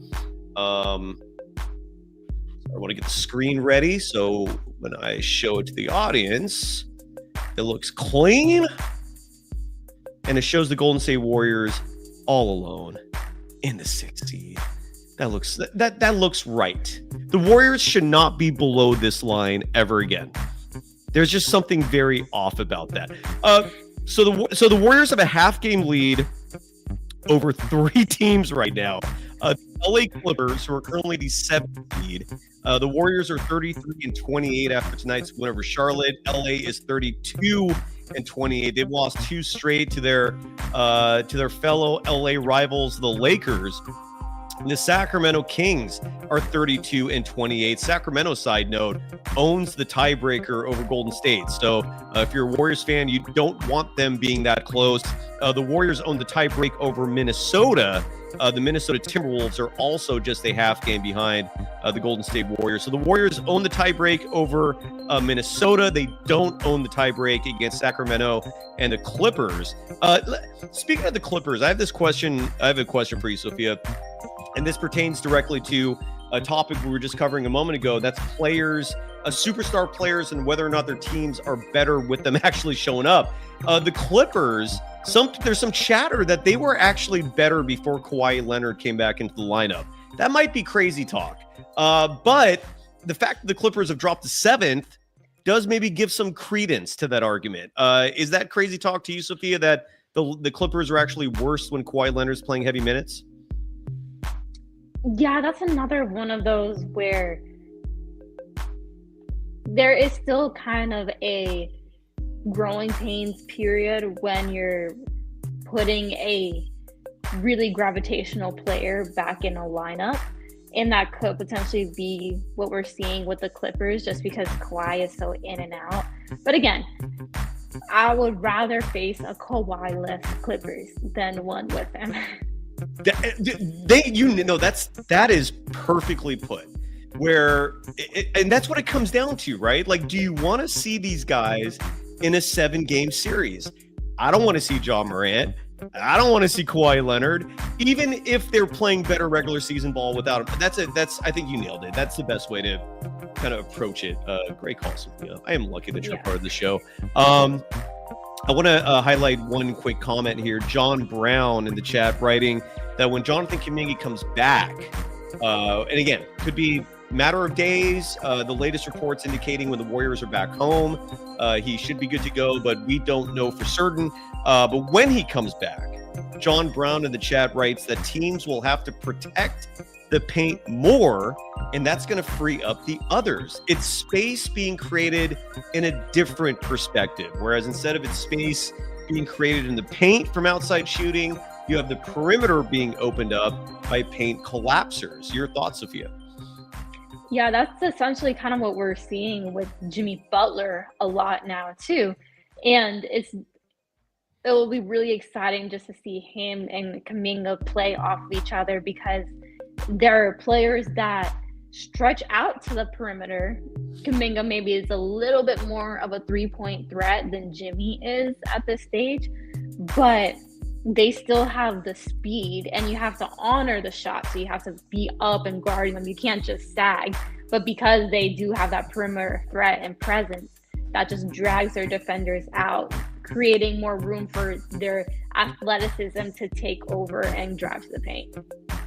Fal Sharpton in the chat is going to the Warriors-Knicks game tomorrow at Madison Square Garden. That is, all the hype about the Garden is real. It was one of my most memorable experiences in life was going to a game there. Have you ever been to the Garden, Sophia? I went there when the All-Star weekend was there. So I actually haven't been there for an NBA game, but I went to like the Saturday night. Close enough. You still got the experience. What was your reaction to it? What was your reaction to it? You know what? I remember taking, I was younger. I don't have a good memory from when I was younger, if I'm being completely honest. It's okay. I can't garner too much of an impression because like I mentioned, it was All-Star weekend. I feel like I remember being cold. I do remember that. How old were you when you went? All-Star weekend, because I want to say I might have been in middle school, so I'm a couple of years removed. But I do remember there just being a lot of excitement surrounded around the whole thing, and especially All-Star Weekend bring in a different type of crowd. They don't necessarily bring in the true basketball fanatics like a lot of people see at just Knicks games. So that's why I think my experience was a little different just at All-Star. Do you want to, before we go, do you want to hear from Stephen Curry? Yes, of course. Love it. We got a couple more sound bites here to play before we go. Here is Stephen Curry addressing his rolled ankle and whether or not going to play. Turn your volume up, please, on your devices because, again, this is courtesy of Anthony Slater. He's recording this on his phone. It looks like he's closer to the action, so the audio might be a little better. But regardless, turn the volume up on your devices, please. And here is Stephen Curry following tonight's win in Charlotte and whether or not his ankle will affect him for tomorrow's game against the Knicks.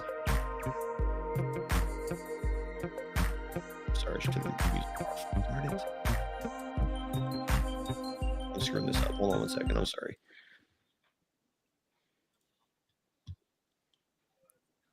Hold on, folks. I apologize. I'm going to replay this real fast.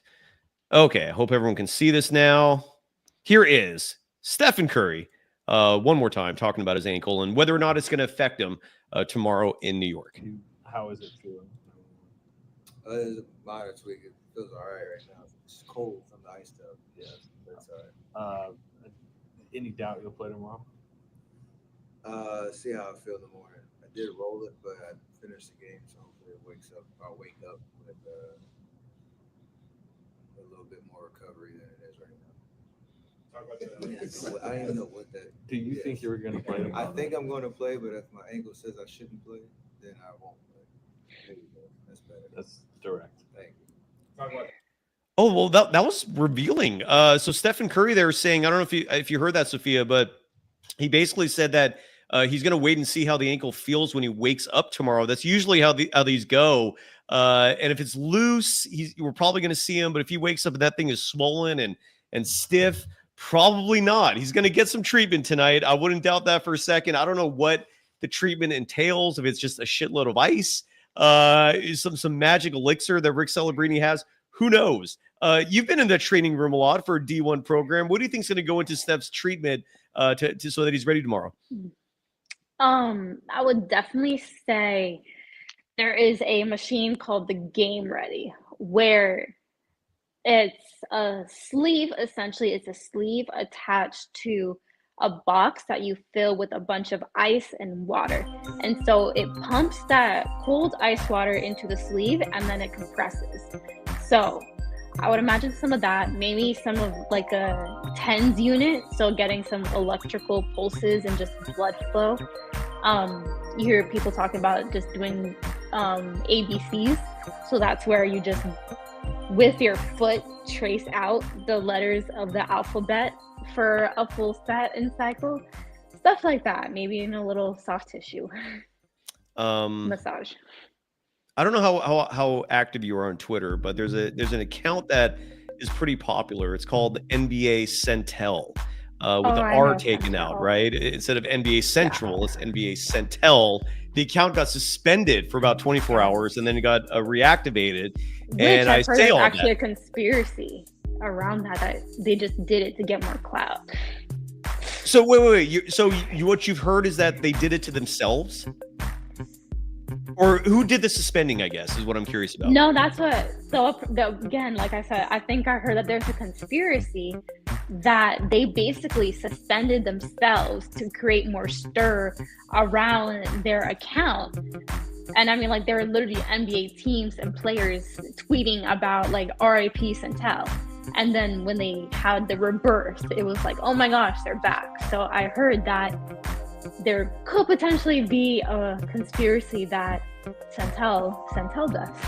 Yeah, no, that's a great, that's a fascinating one. You're right. There were literally NBA teams RIPing that account. So if that was the goal, bravo, accomplished. Well, anyways, I bring up NBA Centel, the parody Twitter account, because they posted this graphic of a Dallas Mavericks injury report, and it's long. It mentions Anthony Davis, who's been missing time with an adductor strain. Daniel Gafford's had a knee sprain. Derek Lively II's had an ankle fracture. Caleb Martin's had a hip strain. PJ Washington's missed time with an ankle sprain. Kyrie Irving had the knee buckle tonight. He's going to miss some time. Jaden Hardy's had an ankle sprain. And then GM Nico Harrison, brain damage. So there you go. Thought maybe some folks who like Dallas might get a laugh out of that. But anyways, I got one more soundbite for you, if you don't mind, before we go. Just because if the sound comes in, I love to hear it. And this is courtesy of Draymond Green talking about Brandon Podziemski. I actually love this. Let me turn the music off first so we don't go through that again. So this is Draymond Green discussing Podziemski having a bounce back game. In case you folks weren't aware of this, Podziemski struggled in that Philly game, and we did not see him in the fourth quarter, which was a little surprising. We all know how much Steve Kerr favors Brandon Podziemski. I mean, he starts him. He clearly likes the guy. So it was a little interesting to see Podziemski not getting minutes in the fourth quarter because of his struggles. Well, this is what Draymond's talking about right now, and I'm very curious to hear what Draymond has to say about that and the fact that Podziemski had a nice bounce-back game tonight. So here's Draymond Green after the Warriors beating the Charlotte Hornets. Missing a three, you kind of talking to him when they got really fired up when he hit the next two. What was that all about? I think one thing we're always preaching to him is just be decisive. We believe he's a really good shooter, a really good basketball player, can be for a long time in this league. But he gets down on himself quite a bit. And, just want him to always understand that, hey, we all have belief in you, but also that belief can't exceed the belief that you have in yourself. Responding to every shot, it's a long journey, man. You can't ride that roller coaster. And so just, relaying that to him, like, man, we believe. And he had a tough game last game. And I told him, I think it was because, you had one tough game in the last 10, 11, been playing great. And I think you had a tough game last game, and you're starting this game off having a tough game is because you're second guessing everything. So Steve got at him a little bit last game. You can't allow that to make you second guess yourself more. Let that charge you forward. Let that turn you up more. Let that make you be more decisive, because ultimately that's what Steve's doing it for. He's like, BP, you holding the ball too long. Only time he know how to make every play. The only time he hold the ball too long is when you get in your head and you start overthinking. And so, just let him know about that. Don't overthink anything. Everybody over here have the utmost belief in you. Be aggressive. And so when he just raise up and shoot those, you can't kind of, I don't necessarily go at him, but you can't share beliefs of what you think someone needs to do better, and then when they do it, not pick up them. You got to have that same energy. Yeah. That was awesome. Your thoughts, your reaction to Draymond talking about what's going on behind the scenes. Steve Kerr yelling at his second-year player. I love hearing that. Good coaching. You don't hear me say that often. Good coaching. Great attribution from Draymond Green. Good bounce-back game from Brandon Podziemski. Your reaction, Sophia, as we wrap it up. Yeah, just like what Draymond said, what really differentiates good players from great players is their attitude and mindset. And a large part of that is you can't let the highs be too high, and you can't let the lows be too low. It has to be next play mentality. You can't let the past weigh on yourself. And I think that's exactly what Draymond was talking about, what happened with Podziemski a little bit. You can't focus on a shot or your last game. You just have to keep pushing forward and use that to fuel you instead of weigh you down. And going back to the standings real fast, there's one last thing to touch on here, which is the Warriors are now the 6th seed. So if the season ended today, they would be in the playoffs. They would play the 3rd-seeded Denver Nuggets. That would not be a fun first-round series. But worth noting, they're 4 games behind Houston. They own the tiebreak in that.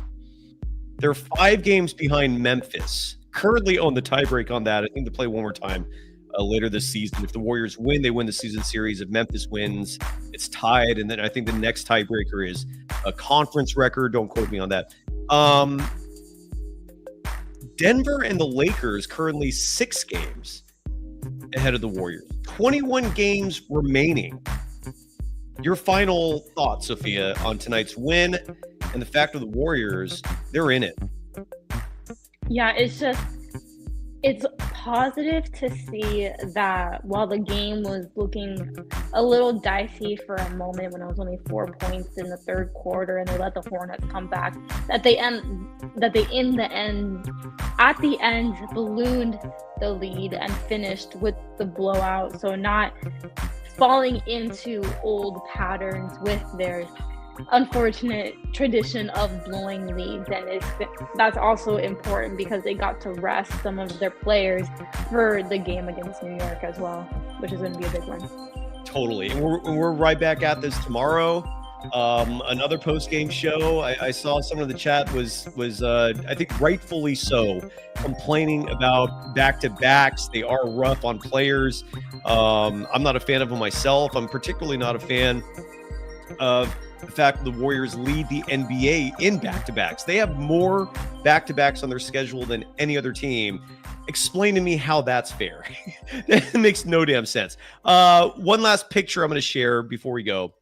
Did you see Adam Sandler repping Stephen Curry in the Academy Awards last night, Sophia? No, I didn't. So I'm not going to play the bit, partly because YouTube would probably flag me for a copyright violation. But at the beginning of last night's Oscars, Adam Sandler had a really funny bit. He was not dressed up. If you're watching this on YouTube, you can see a picture of Sandler in the blue hoodie. Love that he did the Chalamet bit. But he was wearing Steph's sneakers, his Under Armours. And everyone noticed. This is the most televised event of the entire year outside of, I believe, the Super Bowl. And Stephen Curry got himself one hell of a free advertisement with Adam Sandler repping the Currys. Your reaction to that, and we're done after that. I mean, I didn't watch last night and I didn't know about this, but I mean, it's always great to get that PR. And I mean, it's very on brand for Adam Sandler, who is supposedly actually like a hooper. Absolutely. I'll never forget during the pandemic when he made some funny YouTube, or not YouTube, like an Instagram short hyping up the Last Stand, or the Last Dance. I apologize. The Chicago Bulls documentary. He's like, yeah, Mike. You know, he's an absolute hooper. He's made movies plural pertaining to hoops. Whether he's introduced the perspective of an agent, introduced the perspective of a scout, of a jeweler who randomly hobnobs with NBA players. That was the Uncut Gems movie with Kevin Durant. Yeah, he is an absolute hooper, and he's apparently a Stephen Curry fan. So kudos to Sandler for the love to Steph. Kudos to the Golden State Warriors for winning tonight. Anything else? Or Boston for bacon. Great job. We're good. Although you never get an answer on the Thunder, whether or not they scare you. We'll save that for the next show, if in case you missed it. But good job, producer Megan. Any final thoughts, Sophia? Are we done? Are we good? I think I said everything on my mind. All right. Thank you for joining us, everyone. I don't know how we get to 2 hours. I'm sorry, Sophia. I'm so sorry. I hope you're having fun while we're doing this. I'm having a blast. Thank you. Thank you to everyone. We'll be back at this tomorrow. The Warriors are the 6th seed, folks. Good times. Boom.